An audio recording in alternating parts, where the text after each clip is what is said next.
Hello നമസ്കാരം friends. നമുക്കിന്നത്തെ ചെമ്പനീർ പൂവിൻ്റെ കഥ ഒന്ന് കേട്ടാലോ? അപ്പോൾ ചെമ്പനീർ പൂവിൽ എന്താ വെച്ചാൽ സച്ചിനോട് ആ വീട്ടിൽ നിന്ന് ഇറങ്ങി പോകാൻ പറയുന്നുണ്ട് നമ്മുടെ ചന്ദ്ര. അങ്ങനെ സച്ചി രേവതി ഇറങ്ങുന്നതിൻ്റെ മുന്നേ സച്ചി പറയാണ്, ഞാൻ പോകുമ്പോൾ എൻ്റെ കൂടെ എൻ്റെ അച്ഛനും വേണം, അല്ലാണ്ട് ഞാൻ ഇവിടുന്ന് പോവില്ല എന്ന് അറിയണം. അച്ഛനും പോരച്ചാ, എവിടെയാണെങ്കിലും നമുക്ക് ഒരുമിച്ച് താമസിക്കാമെന്ന് പറഞ്ഞിട്ട് അങ്ങനെ പിന്നെ അച്ഛൻ്റെ കൈയും പിടിച്ചിറങ്ങുമ്പോഴേക്കും നീ എന്തിനാടാ അദ്ദേഹത്തിനെ കൂടെ കൊണ്ടുപോകുന്നതെന്ന് നോക്കിയാൽ അപ്പോൾ പറയും, ജയിലിലാണെങ്കിൽ 20 കൊല്ലം കഴിഞ്ഞാൽ റിലീസാവും, ഇത് 35 കൊല്ലമായാലും അച്ഛൻ ഇവരുടെ കൂടെ കഴിയണു, ഇനി എൻ്റെ അച്ഛനെ മോചിപ്പിക്കുന്നത് ഞാനാണ്, അച്ഛൻ പോരച്ചാന്ന് പറഞ്ഞിട്ട് കൂടെ കൊണ്ടുപോവാണ്.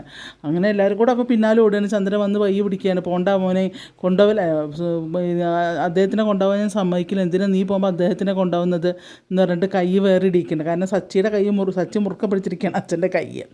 സച്ചിയുടെ കൈയും രവിയുടെ കൈയും കൂടെ വേർപിടിക്കുക. പറയുക, നീ പോവുകയാണെങ്കിൽ നീ പോയിക്കോ, എന്തിനാ അദ്ദേഹത്തിനെ കൊണ്ടുപോകുന്നതെന്ന് പറയും. അപ്പോൾ അടുത്തൊഴിക്ക് രവി പറയും, നീ നാഴികയ്ക്ക് 40 വട്ടം പിന്നെ നിങ്ങളുടെ മകൻ എന്നല്ലേ പറയും, എൻ്റെ മകൻ എവിടെയാണോ അവിടെയാണ് ഞാൻ താമസിക്കേണ്ടത്, അവൻ എന്നെ പൊന്നു പോലെ നോക്കുമെന്നറിയും. നിങ്ങൾ എന്ത് വിശ്വസിച്ചിട്ടാണ് അവൻ്റെ കൂടെ പോകുന്നത്? അവൻ്റെ കൂടെ നിങ്ങൾക്ക് എങ്ങനെ പോകാൻ പറ്റുക പറയുമ്പോൾ, അവൻ എന്നോട് കടലിൽ ചാടാൻ പറഞ്ഞാൽ ഞാൻ ചാടും, കാരണം അവൻ എന്നെ രക്ഷിക്കുന്നുള്ള ആ ഒരു വിശ്വാസം ഉണ്ട് എനിക്ക് അത് മതി എന്ന് പറയാണ് രവി. നല്ല മോസ്റ്റ് ഡയലോഗ്.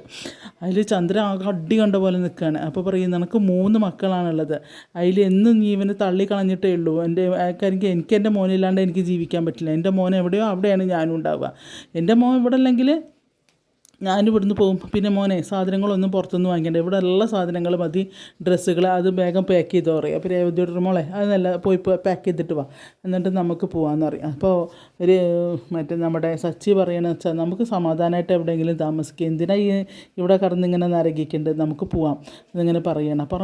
പോവാം മോനെ എന്ന് പറഞ്ഞിട്ട് ഇങ്ങനെ സച്ചിയുടെ കൈ പിന്നെയും പിടിക്കുക. സച്ചിയുടെ കൈയാണ് പിന്നെ രവി പിടിക്കേണ്ടത്. അപ്പോൾ പറയും, ഇല്ല നിങ്ങൾ അല്ലെങ്കിൽ ഞാൻ എന്തെങ്കിലും പറഞ്ഞു കഴിഞ്ഞാൽ പിന്നെ അതിനൊരു വിലയില്ല ഇവിടെ എന്നൊക്കെ പറയാണ് ചന്ദ്ര. അപ്പോൾ പറയും, അപ്പോൾ നമ്മൾ സുധിയും പറയുന്നുണ്ട് കേട്ടോ, അച്ഛ പോണ്ട അച്ഛാന്ന് പറഞ്ഞിട്ട് സുധിയും തടയണമൊക്കെ ഉണ്ട്. അപ്പോൾ പറയുമില്ല, വേണ്ട, എനിക്ക് എപ്പോഴും നീ അവനെ തള്ളിക്കളഞ്ഞിട്ടുള്ളൂ, നീൻ്റെ കാണിക്കലാണ്ട നിനക്ക് 2 മക്കളേ ഉള്ളൂ തോന്നും, അവരെ പോലെ തന്നെയല്ലേ അവൻ എന്ത് തെറ്റ് ചെയ്തിട്ടാണ് അവനോട് ഇങ്ങനെ കാണിക്കുന്നത്, അപ്പോൾ അവനില്ലാത്ത ഈ വീട്ടിൽ ഞാൻ നിൽക്കില്ല ചന്ദ്ര, അത് നിനക്കറിയില്ലേ, എനിക്ക് എൻ്റെ പൊന്നുമോൻ, നിനക്ക് അവൻ ആരും അല്ലെങ്കിൽ എനിക്ക് അവൻ എൻ്റെ പൊന്നുമോനാണ്, എൻ്റെ മോൻ ഇവിടെ അല്ലെങ്കിൽ പിന്നെ ഞാനിവിടെ നിൽക്കില്ല, എൻ്റെ മോൻ എവിടെയാണ് അവിടെയാണ് എൻ്റെ സന്തോഷം, അതുകൊണ്ട് ഞാനിവിടെ നിൽക്കില്ല, ഞാനും പോവാണ് അവൻ്റെ കൂടെ എന്നിങ്ങനെ നിർബന്ധം പറയാം. ചന്ദ്ര അടങ്ങാണ്. ശരി, നിങ്ങളെന്താ വെച്ചാൽ ചെയ്തോ, അല്ലെങ്കിൽ ഞാനെന്ത് പറഞ്ഞാലും ആരും കേൾക്കില്ലല്ലോ, അങ്ങോട്ട് നിങ്ങൾ ഇഷ്ടം പോലെ ചെയ്തോ എന്ന് പറഞ്ഞിട്ട് ചന്ദ്രൻ അങ്ങോട്ട് കയറിപ്പോവാണ്. ചന്ദ്രൻ അങ്ങോട്ട് കയറിപ്പോണ സമയത്ത് പിന്നെ രവി പറയും സച്ചിനോട്, മോനെ കയറി വാ, പോരെ കയറി അകത്തേക്ക് പോരെ എന്ന് പറയാൻ കേട്ടോ. അതിൽ പിന്നെ വാ മോളെ കയറി പറയും. സുധീനോടും പറയും കയറി വാ എന്ന് പറഞ്ഞിട്ട് അങ്ങനെ രവി അങ്ങോട്ട് പോവാണ്. പിന്നെ കാണിക്കുന്നത് നമ്മളെ ശ്രീകാന്ത് പെട്ടിയും തൂക്കിയിട്ട് അവൻ്റെ പിന്നെ ഇവിടേക്ക് പോവാണ്, ഹോട്ടലിലേക്ക് ചെല്ലുകയാണ്. അപ്പോൾ റെസ്റ്റോറൻറ്റിലേക്ക് ചെല്ലുന്ന സമയത്ത് കൂട്ടുകാരൊക്കെ ചോദിക്കുക, ഇത്ര വേഗം നിൻ്റെ താലി പിരിച്ച ചരടൊക്കെ കെട്ടി കഴിഞ്ഞോ, പിന്നെ നീ പെട്ടിയൊക്കെയായിട്ട് ഇങ്ങോട്ട് പറയുമ്പോൾ, ഇല്ല അല്ല ഒന്നുമില്ലടാ ഞാനിങ്ങോട്ട് പോകുമെന്ന് പറയും.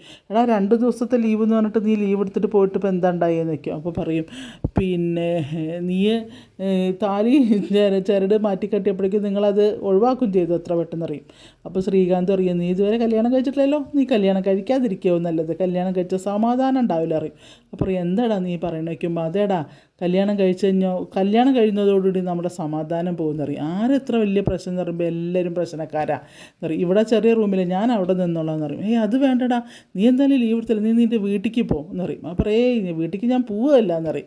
എവിടെ എനിക്ക് സ്വൈര്യവും സമാധാനമില്ല, ഇവിടെ ആകുമ്പോൾ ചെറിയ റൂമാണെങ്കിൽ സമാധാനം ഉണ്ടാവും, അതന്നെ സ്വർഗ്ഗം, അതുകൊണ്ട് ഞാൻ ഇവിടെ ഉണ്ടാവും, ഞാൻ പോയിട്ട് എൻ്റെ ഡ്രസ്സ് മാറിയിട്ട് വരാമെന്നറിയാം. അപ്പോൾ കുറേ അയാൾ പറയുന്നുണ്ട് കേട്ടോ ശ്രീകാന്ത് നീ വീട്ടിൽ പറയുമ്പോൾ, ഇല്ല ഞാൻ എങ്ങോട്ടും ഇല്ല, ഇവിടെയാണ് നീ താമസിക്കാൻ പോകണം, എനിക്ക് ആ ചെറിയ റൂം ധാരാളമാണ് അറിയാം. അപ്പോൾ പറയടാ അതിൽ വലിയ സൗകര്യങ്ങളൊന്നുമില്ല, ഉള്ള സൗകര്യങ്ങൾ മതി, അവിടെ സമാധാനം ഉണ്ടെങ്കിൽ അതാണ് സുഖം എന്ന് പറഞ്ഞിട്ട് അവൻ പാവം പോവും. അവൻ കല്യാണം കഴിച്ചെന്ന് സമാധാനം പോയി എന്നായി. അങ്ങനെ അവൻ പോകുന്നതാണ്. പിന്നെ കാണിക്കുന്നത് എന്താണ്, ശ്രുതി ഫോണിലിങ്ങനെ സംസാരിച്ചുകൊണ്ടിരിക്കുകയാണ് ആരോടും, മീരയോട്. അപ്പോൾ ശ്രുതി ഇവിടേക്ക് പോകാൻ ഒരുങ്ങുകയാണ്. അപ്പോൾ ശ്രുതിനോട് മീര പറയുന്നത്, നീ എന്തായാലും ഭയങ്കര ഭാഗ്യവതിയാട്ടോ എന്ന് പറയും. അപ്പോൾ പറയും, എന്താടി നീ അങ്ങനെ പറഞ്ഞത്, എന്നറിയാം. അല്ല അല്ല അല്ല, സത്യം ഞാൻ കണ്ടിടത്തോളം ഭയങ്കര ഭാഗ്യമെന്ന് എനിക്കറിയാം. അപ്പോൾ നീ എന്താ ഉദ്ദേശിക്കുന്നത് ചോദിക്കിപ്പോൾ ശ്രുതി. അപ്പോൾ പറയും, അല്ലടേ ആ കച്ചറ നമ്മൾ ഒരു ഇത് ഉണ്ടാക്കാൻ, അവിടെ ഒരു പ്രശ്നം ഉണ്ടാക്കാൻ വേണ്ടി പ്ലാൻ ചെയ്തു, അത് നടന്നില്ല. പക്ഷെ അതിലും വലിയ പ്രശ്നങ്ങൾ ഉണ്ടായില്ലേ അവിടെ? അത് നീ ആലോചിക്കും, നമ്മളൊന്നും ചെയ്യാണ്ട് തന്നെ അത്രയും വലിയൊരു പ്രശ്നമല്ലേ അവിടെ വന്നത് എന്നിങ്ങനെ പറയാണ്. അപ്പോൾ പറയും, പക്ഷേ എടോ അതൊന്നുമല്ല ഇനിയിപ്പോൾ പ്രശ്നം, അച്ഛൻ വന്നില്ലേന്ന് വെച്ചാൽ ഞാനിനിയിപ്പോൾ എന്ത് മറുപടി പറയുമെന്നാണ് ആലോചിക്കണതെന്ന് പറയും. അപ്പോൾ പറയും, പിന്നെ ഒരു കാര്യം ചെയ്യാം, നീ ഇപ്പം എന്തായാലും ഈ പ്രശ്നം ഉണ്ടായി അച്ഛൻ തിരിച്ചു പോയി എന്ന് പറഞ്ഞാൽ 100% അവരാരും വിശ്വസിക്കാൻ പോണില്ല എന്നുള്ള കാര്യം ഉറപ്പാണ് അറിയും മീര. ഇനി പുതിയ വല്ല കള്ളങ്ങളും കണ്ടുപിടിക്കുക എന്നറിയും. വേണം അറിയും. പിന്നെ അവിടെ എന്തെങ്കിലും പ്രശ്നം ഉണ്ടായി ചോദിക്കും മീര. ഇവിടെ നല്ല പ്രശ്നം ഉണ്ടായി, ആൻറ്റി സച്ചിനെയും രേവതിനെയും ഇവിടുന്ന് ഇറക്കി വിട്ടു. എന്നിട്ട് അവർ പോയി ചോദിക്കും. പോകുന്ന തന്നെയാണ് വിചാരിച്ചത്, പക്ഷേ അപ്പോഴൊക്കെ കൂടെ അങ്കിളും ഇറങ്ങി, അതാണ് പ്രശ്നമായത്. അങ്കിളും കൂടെ ഇറങ്ങിക്കഴിഞ്ഞപ്പോൾ പിന്നെ ആൻറ്റി പിന്നെ സൈലൻ്റായി. കാരണം അങ്കിളിനെ വീട്ടിലുള്ളൊരു കളിയില്ല ആൻറ്റിക്ക്, അതുകൊണ്ട് അതോടുകൂടി ആൻറ്റി സൈലൻ്റായി. അപ്പോൾ അതും നടന്നില്ല അല്ലേ എന്ന് പറയുമ്പോൾ, ഇല്ല ഇനി പിന്നെ എന്താ പറയുക, ഇനിയിപ്പോൾ എന്ത് ചെയ്യും, ഇനിയിപ്പോൾ അമ്മയുടെ കാര്യം ഇനിയിപ്പോൾ എന്തായാലും അല്ല അച്ഛൻ്റെ കാര്യം എന്തായാലും ഇനിയിപ്പോൾ അമ്മ അന്വേഷിക്കില്ല. കാരണം ഇപ്പോൾ ശ്രീകാന്തിനെയും വർഷേനെയും എങ്ങനെ ഇങ്ങോട്ട് കൂട്ടിക്കൊണ്ടുവരാം എന്നാണ് ആലോചിക്കുന്നത് എന്നിങ്ങനെ പറയണം. അപ്പോൾ അതിൻ്റെ പിന്നാലെ ഊന്നി ആൻറ്റി കുറച്ച് നാൾ. അപ്പോൾ അതുകൊണ്ട് പിന്നെ കുറച്ച് സമാധാനം ഉണ്ടാവും. അപ്പോഴേക്കും പുതിയ കള്ളങ്ങൾ കണ്ടുപിടിക്കുകയും വേണമല്ലോ. അപ്പോൾ അച്ഛൻ പോകുന്ന അച്ഛൻ എവിടെ പോയി എന്നറിയും, എവിടേക്ക് പോയി എന്ന് നീ പറയുമെന്ന് നോക്കുമ്പോൾ അതാണിപ്പോൾ ഞാനും ആലോചിക്കുന്നത്. മറ്റേ നമ്മുടെ രേവതി പുറത്തുനിന്ന് വിളിക്കുകയാണ്, ശ്രുതി പറഞ്ഞിട്ട് വിളിക്കുക. അപ്പോൾ പറയും, നിനക്ക് 1 മിനിറ്റ് ഇട്ടോ പറയും. അപ്പോൾ അങ്ങനെ വാതിൽ വരുമ്പോൾ ചെല്ലും, നീ വാ ഭക്ഷണം കഴിക്കേണ്ട, ഭക്ഷണം എടുത്ത് വെച്ചിരിക്കുന്നു പറയും. ഞാൻ അതപ്പോൾ വരാമെന്ന് പറയും കേട്ടോ, നീ പോയിക്കോ ഞാൻ വരാമെന്ന് പറയും. അങ്ങനെ ഇപ്പോൾ മീരോട് പറയും, മീര ഞാൻ പിന്നെ വിളിക്കാം, ഇപ്പോൾ തന്നെ ലേറ്റായി, ഞാൻ പിന്നെ വിളിക്കാമെന്ന് അറിയാൻ. ശരി എന്ന് പറഞ്ഞിട്ട് ഫോൺ വയ്ക്കും. അങ്ങനെ താഴത്ത് ചെല്ലും. അപ്പോൾ സുധി ഇരിക്കുന്നുണ്ടാവും ഭക്ഷണം കഴിക്കാൻ. മറ്റേ നമ്മുടെ സച്ചിൻ വരും. സച്ചി വന്നിട്ട് രേവതി എന്ന് പറയുമ്പോൾ നീ സച്ചിയായിട്ട് ഇരിക്കുകയെന്ന് പറയും. അങ്ങനെ സച്ചി ഇരിക്കുകയാണ്. പിന്നെ രേവതി പോയിട്ട് അച്ഛനെ വിളിക്കുക, അച്ഛാ ഭക്ഷണം റെഡി ആയിട്ടുണ്ട്, അച്ഛൻ വരും ഭക്ഷണം കഴിക്കാം എന്ന് പറഞ്ഞിട്ട് രവീനെ വിളിക്കുക. അതാ ഒന്ന് മോളെ ഇറക്കുമ്പോൾ ചന്ദ്ര ആകെപ്പാടെ വിമിഷ്ടപ്പെട്ടിരിക്കുകയാണ്. ആകെപ്പാടെ എന്താണ് ഒരു ഉമിത്തീൻ്റെ മുകളിൽ ഇരിക്കും പോലെ ഒരു പുകച്ചിലും ചീറ്റലും നീറ്റിലൊക്കെ ആയിട്ടിരിക്കുക. അപ്പോൾ പറയും, അമ്മയും വരൂ കഴിക്കാമെന്ന് പറയും. നീ എന്നെ വിളിക്കൊന്നും വേണ്ട, നീ പോയിക്കോ അവിടെ നിന്ന് പറയും. അപ്പോൾ പറയും, മുന്നേ പോയിക്കോന്ന് അറിയണം. അപ്പോൾ രവി അറിയണം, നീ ഇങ്ങനെ ഭക്ഷണം ഇരുന്നിട്ട് എന്താ കാര്യം, നീ ഇങ്ങോട്ട് അവർ വരട്ടെ എന്നറിയാം, എനിക്കൊരു സമാധാനമില്ല, എൻ്റെ മോനെ ഇവിടെ ഇല്ലാണ്ട് പറഞ്ഞു. അവർ വന്നോളൂ, നീ വന്ന് കഴിക്കുക, എനിക്ക് വിശക്കുന്നില്ല, വിശപ്പ് തീരെ ഇല്ല എന്നറിയാം. അത് പറ്റില്ല, നീ ഈ വയറരിയണ്ട, നീ വന്ന് വല്ലതും കഴിക്കുമെന്ന് പറയാം. അങ്ങനെ രവി പിടിച്ച് വലിച്ച് കൊണ്ടുവരും. അപ്പോഴേക്കും ഇവിടുന്ന് രേവതിയോട് ദേഷ്യപ്പെട്ട് എടുക്കുമ്പോൾ സച്ചി വിളിക്കുക, രേവതി നീ ഇവിടെ വാ എന്ന് പറഞ്ഞിട്ട് സച്ചി വിളിക്കുകയാണ്. അപ്പോഴേക്കും പിന്നെ ശ്രുതി വന്നിരിക്കും, അച്ഛനും അമ്മയും എല്ലാവരും വന്നിരിക്കും. രേവതി മാത്രം പാവം ഇരിക്കില്ല, എല്ലാവർക്കും വിളമ്പി കൊടുക്കുക. അപ്പോൾ സച്ചി നീയും ഇരിക്കുക അറിയും. വേണ്ട ഞാൻ പിന്നെ കഴിച്ചോളാം അറിയും. എന്നാൽ ശരി അറിയും. അങ്ങനെ എല്ലാവർക്കും ഇഡ്ഡലി സാമ്പാറൊക്കെ വിളമ്പുകയാണ്. അപ്പോൾ പിന്നെ രേവതി മാത്രം മാറി നിൽക്കുന്നുണ്ട്. അപ്പോൾ അങ്ങനെ എല്ലാവരും കഴിക്കുകയാണ്, ഭക്ഷണം കഴിക്കുന്നതാണ് കാണിക്കുന്നത്. അപ്പോൾ പക്ഷേ ചന്ദ്ര ഇങ്ങനെ മുണ്ടാണ്ട് അതിക്ക് നോക്കിയിരിക്കുക. അപ്പോൾ പറയും, പിന്നെ നീ ഇങ്ങനെ ഇരുന്നിട്ട് എന്താ കാര്യം നോക്കിയപ്പോൾ പറയും, എനിക്ക് വിശപ്പല്ല, ഒരു എരിച്ചിലാണെന്ന് പറയും. അപ്പോൾ അമ്മയ്ക്ക് എരിച്ചിലാണത്രേ. അപ്പോൾ രേവതി ഞാൻ ഇഡ്ഡലിയൊക്കെ മാറ്റിയിട്ട് കുറച്ച് വെള്ളം കൊടുക്കുക, ചൂടുവെള്ളം കൊടുക്കുക, ആ എരിച്ചിലൊക്കെ ഒന്ന് മാറട്ടെ എന്നറിയാം. അപ്പോൾ മറ്റേ കുറേ എന്താണ് അപ്പോൾ രവി പറയും, അവളുടെ വിഷമം കൊണ്ട് ഓരോന്ന് പറയുന്നാടാ എന്നറിയാം. അപ്പോൾ അത് കഴിഞ്ഞിട്ട് അറിയും, ഇങ്ങനെ പോലെയുള്ള ഒരുത്തരുടെ വീട്ടിൽ എങ്ങനെ ശാന്തി സമാധാനം ഉണ്ടാവുക. അപ്പോൾ സച്ചി അതൊക്കെ ഇങ്ങനെ കോമഡി ആയിട്ടാണ് പറയുന്നത്. അപ്പോൾ സച്ചി അറിയും, എന്നെപ്പോലെ ഒരുത്തുണ്ടല്ലോ, ഒരുത്തൻ്റെ വീട്ടിൽ അവൻ്റെ അനിയത്തിയുടെ പേര് ശാന്തി എന്നാണല്ലോ എന്നറിയാം. അപ്പോൾ സുധി ചീത്ത അറിയാടാ, നീ അമ്മയെ കളിയാക്കാൻ നോക്കുമ്പോൾ, കളിയാക്കിയതൊന്നുമില്ല, ഞാനുള്ള കാര്യം പറഞ്ഞതല്ലേ എന്നറിയാം. അപ്പോൾ പറയും, നീ കാരണം ഞാൻ എന്തുമാത്രം നാണം കെട്ടു, ഞാൻ അത്രത്തോളം അപമാനിതയായി, ഞാൻ ആൾക്കാരുടെ മുന്നിൽ ഇനി എങ്ങനെ നോക്കും എന്നൊക്കെ പറഞ്ഞിട്ട് പിന്നെയും തുടങ്ങും. അപ്പോൾ നീയൊന്ന് നിർത്ത്, ഇതൊക്കെ കഴിഞ്ഞതല്ലേ, കഴിഞ്ഞു വെച്ചാൽ എൻ്റെ മനസ്സെന്നത് പോണ്ടേ എന്നറിയാം. അപ്പോൾ പറയും, ആൻറ്റി അതൊക്കെ നിർത്ത ആൻറ്റി എന്നറിയും ശ്രുതി. അപ്പോൾ പറയും, നിൻ്റെ അച്ഛൻ വരാനിത് ഭാഗ്യം ശ്രുതി എന്നറിയും. എടുത്ത വഴിക്ക് അച്ഛനെ പിടിക്കും ചന്ദ്ര. അപ്പോൾ നായിപ്പോൾ കാരണം ശ്രുതി വിചാരിക്കില്ല പെട്ടെന്ന് അച്ഛൻ്റെ ഈ പ്രശ്നത്തിക്ക് വരുമെന്ന് വിചാരിച്ചിട്ടില്ല. പറയും, വന്ന് കണ്ടിട്ടുണ്ടായിരുന്നെങ്കിൽ എന്തോ ഒരു നാണക്കേടായിരുന്നു, അദ്ദേഹം അപ്പം തന്നെ നിന്നെ വിളിച്ച് വിടുന്ന് പോയിരുന്നു, അദ്ദേഹം വരാഞ്ഞത് വളരെ നന്നായി അറിയുമ്പോൾ, അതൊന്നും സാരില്ല ആൻറ്റി, അതൊക്കെ പോട്ടെ എന്നറിയും. അല്ല നിൻ്റെ അച്ഛൻ എന്താ വരാഞ്ഞ്, എടുത്ത വഴിക്ക് ചോദിക്കുന്നതാ, നിൻ്റെ അച്ഛൻ എന്താ വരാഞ്ഞത്? എന്നാകുമ്പോൾ ആ അച്ഛൻ വന്നില്ലല്ലോ, അച്ഛൻ എന്താ വരാഞ്ഞത്, അച്ഛൻ വന്ന പോലെ ഹോട്ടലിൽ താമസിക്കുന്നുണ്ടോ, അല്ല അച്ഛൻ അവിടുന്ന് പോകുന്നു എന്നല്ലേ പറഞ്ഞത്, എന്നിട്ട് പിന്നെ എവിടെ പോയി അറിയാം. അല്ല അത് പിന്നെ എന്ന് പറഞ്ഞിട്ട് ഇവളിങ്ങനെ തത്തി കളിക്കുകയാണ്, കാരണം ഇവൾക്കൊന്നും പറയാൻ കിട്ടുന്നില്ല. അപ്പോൾ പറയാം പുതിയ വല്ല കള്ളങ്ങളും കണ്ടുപിടിക്കാവൂന്ന് അറിയും സച്ചി. അപ്പോൾ മറ്റേ ശ്രുതി അറിയും കള്ളങ്ങളോ, എന്ത് കള്ളങ്ങൾ, കള്ളങ്ങളൊന്നുമില്ല അറിയും. നീ വെറുതെ വരുന്ന പറയല്ലേ സച്ചി അറിയും. അല്ലാണ്ട് പിന്നെ എവിടെ അച്ഛനെവിടെ, മഴ വരുന്നു പറഞ്ഞിട്ട് മഴയില്ല, അതുപോലെയാണ് അച്ഛനും ഇല്ല. അച്ഛൻ എങ്ങടെ പോയി, അച്ഛൻ എവിടേക്കാ പോയി, അച്ഛൻ വന്നോ, അച്ഛൻ എങ്ങടെ വന്നിട്ട് എവിടെ പോയി എന്നൊക്കെ ചോദിക്കും. എവിടെ അച്ഛനെവിടെ, നിൻ്റെ അച്ഛനെന്താ വരാൻ? അപ്പോഴേക്കും ചന്ദ്രയുടെ ഭാവമൊക്കെ മാറുകയാണ്. അച്ഛനെവിടെ ശ്രുതി എന്ന് പറയും. അപ്പോൾ ശ്രുതി അത് പിന്നെ അമ്മേ എന്നൊക്കെ ആൻറ്റി എന്നൊക്കെ അങ്ങനെ പറയുകയാണ്. അതോ അച്ഛൻ വന്നില്ലേ, നീ കുറേ നാളായല്ലോ അച്ഛൻ വരുന്നു എന്ന് പറയുന്നു, എന്നിട്ട് അച്ഛൻ എങ്ങടെ പോയി, അച്ഛനെ കാണാനില്ലല്ലോ എന്നറിയും. അപ്പോൾ അല്ല ആൻറ്റി അത് പിന്നെ എന്ത് പിന്നെ, അന്ന് ആ ബഹളത്തിനിടയിൽ പിന്നെ ഞാൻ ഒന്ന് അന്വേഷിച്ചാൽ അച്ഛൻ വന്നിട്ടുണ്ടാവുമല്ലോ, അവിടുന്ന് പോന്നു നിങ്ങൾക്ക് എന്ന് പറഞ്ഞിട്ട് നിന്നെ വിളിച്ചേ, പിന്നെ അച്ഛൻ എങ്ങടെ പോയി, അച്ഛൻ വന്നില്ലല്ലോ, അച്ഛൻ എവിടെ വല്ല ഹോട്ടലിൽ താമസിപ്പിച്ചോ, എവിടെ നിൻ്റെ അച്ഛൻ എന്ന് വെച്ചിട്ട് അങ്ങോട്ട് തുടങ്ങും ശ്രുതിയുടെ നേർക്ക്. അപ്പോൾ സച്ചി രേവതിനെയൊക്കെ വിടുകയാണ്. അതിൽ പറയും അല്ല അത് പിന്നെ ആൻറ്റി എന്നൊക്കെ പറയാം. എവിടെ നിൻ്റെ അച്ഛനെവിടെ, വേഗം പറ, നീ കള്ളങ്ങൾ പറയണ്ട, പല കള്ളങ്ങളായി നീ എന്നോട് പറയണു, എവിടെ നിൻ്റെ അച്ഛൻ എന്ന് പറയുമ്പോൾ ഞാൻ കള്ളമൊന്നും പറഞ്ഞില്ല. ആൾക്ക് അപ്പോഴേക്ക് ഒരു ചുമയും ഒരു ഛർദ്ദിക്കാൻ വരില്ല നമ്മളെ ശ്രുതിക്ക്. അങ്ങനെ ശ്രുതി വാഷ് ബേസിൻ്റെ അങ്ങോട്ട് ഓടുകയാണ് ഛർദ്ദിക്കാൻ. പിന്നാലെ ശ്രുതി ഓടണം, എന്ത് പറ്റി പറഞ്ഞിട്ട് ശ്രുതി പിന്നാലെ പോകുന്നുണ്ട്. അപ്പോൾ ഇവരൊക്കെ മുഖത്തോട്ട് നോക്കി എന്താ പറ്റിയത്. അപ്പോൾ ചന്ദ്രയ്ക്ക് ഒരു ഡൗട്ട് അടിച്ചു.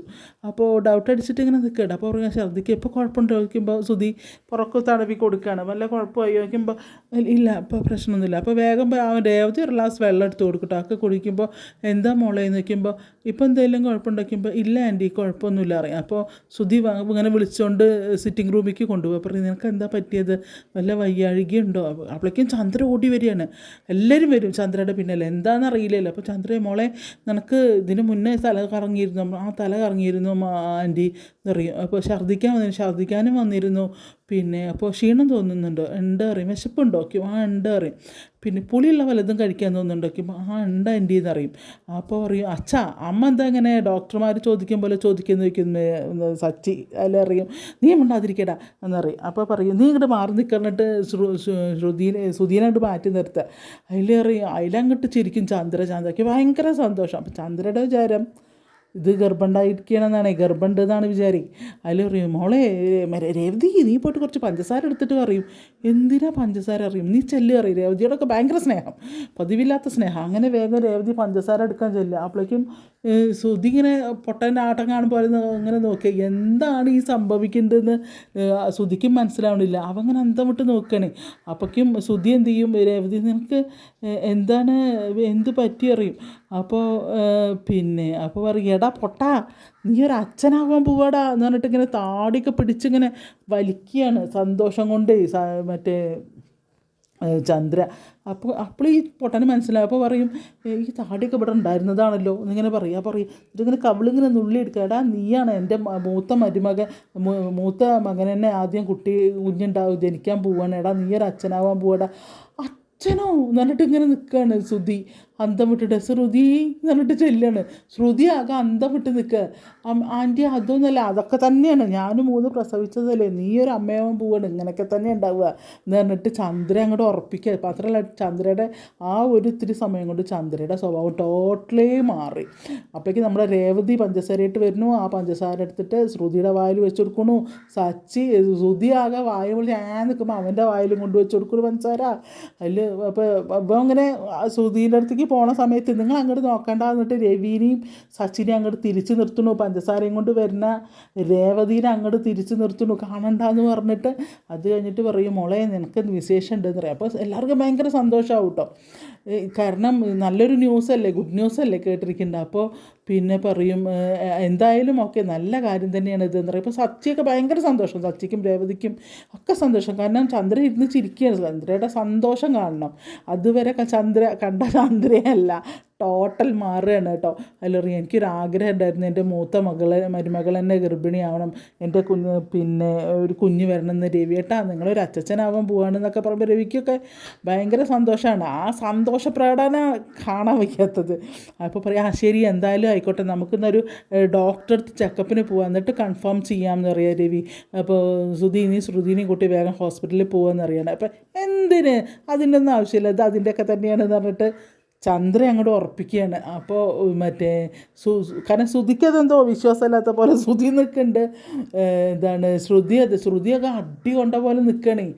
എന്താണ് സംഭവിക്കുന്നത് അവൾക്കും അറിയണില്ല. അപ്പോൾ അവൾ പറഞ്ഞ അല്ലാണ്ട് ഇത് അതൊന്നും അല്ല എന്നിങ്ങനെ പറയുന്നുണ്ട്. അപ്പോൾ ഇത് തന്നെയാണ്, നീ പ്രഗ്നൻ്റ് ആണ് എന്ന് അങ്ങോട്ട് ഉറപ്പിച്ചു. അതിൽ രേവതിക്കൊക്കെ സന്തോഷമാവുകയാണ്, രേവതിക്കും സച്ചിക്കൊക്കെ എല്ലാവർക്കും ഭയങ്കര സന്തോഷമാവുകയാണ്. അപ്പോൾ പിന്നെ എന്തായാലും ഹോസ്പിറ്റലിലേക്ക് പോകണ്ടെന്നും പറഞ്ഞിട്ടുണ്ട്. ഹോസ്പിറ്റലിൽ പോകാണ്ടാണ് ഇപ്പോൾ ഇവർ ഗർഭിണിയാണെന്ന് തീരുമാനിക്കുന്നത്. എന്തായാലും ഇന്നത്തെ ചെമ്പനീർപ്പൂവ് കുറച്ച് സങ്കടം ഉണ്ടെങ്കിലും കുറച്ച് സന്തോഷമുള്ള ഇതാണ്. പക്ഷേ ഇതിപ്പോൾ പണ്ടാരണ്ട പറഞ്ഞ പോലെ വലിയൊരു നുണയെന്ന് അതിലും വലിയൊരു നുണയൊക്കെയാണ് ശ്രുതി പോയിക്കൊണ്ടിരിക്കുന്നത്. എന്തായാലും കാണാം കളി. ലാസ്റ്റ് വെച്ച് എന്തായാലും പൊളിയുമല്ലോ. എന്തായാലും ഓക്കെ, ചെമ്പനീർപ്പൂവ് ആരും മിസ് ചെയ്യാണ്ട് കാണാം. അതുപോലെ എൻ്റെ കഥ ആദ്യമായിട്ട് കാണുന്നവരാണെങ്കിൽ ഒന്ന് കണ്ട് സബ്സ്ക്രൈബ് ചെയ്ത്, നിങ്ങൾക്ക് ഇഷ്ടപ്പെടുകയാണെങ്കിൽ സബ്സ്ക്രൈബ് ചെയ്ത് എന്നിട്ട് ലൈക്ക് ചെയ്ത് ബെല്ലൈക്കണൊക്കെ അമർത്തി ഒന്ന് സപ്പോർട്ട് ചെയ്യാം. ഓക്കെ, അപ്പോൾ എല്ലാവരുടെയും എന്താ പറയുക, ഇനിയും സപ്പോർട്ട് ചെയ്യണമെന്ന് ആഗ്രഹമുണ്ട്. അപ്പോൾ എല്ലാവർക്കും നല്ലൊരു ദിവസം ആശംസിച്ചിട്ട് നിർത്തണം. Thank you.